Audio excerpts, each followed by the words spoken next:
Cuitan anak presenter Indy Barends jadi sorotan, bahas penderitaan imbas ucapan orang tua. Dalam video berdurasi hampir 1 menit yang diunggah pada 21 Januari 2026 lewat akun TikToknya, Manuel menyematkan tulisan tentang kesehatan mental dan perselisihan dengan orang tuanya. Jikalau hari ini habis menderita dengan omongan orang tua dengan penuh rasa dendam, selalu keras kepala dan merasa omongan mereka itu salah, ini bukan salah loh, ungkap Manuel dikutip dari laman TikTok Jumat 6 Februari 2026.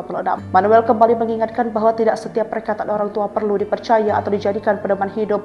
Menurutnya, ucapan tersebut tidak bisa dijadikan tolak ukur untuk menilai harga diri seseorang. Beberapa waktu usai unggahan Manuel jadi sorotan, Indy Barends menyatakan dukungan kepada sang anak yang menanggapi unggahan Manuel dengan menegaskan komitmennya untuk selalu hadir serta mendampingi. Manuel, mama selalu ada buat kamu, tulis Indy, dikutip dari laman TikTok @IndyBarends.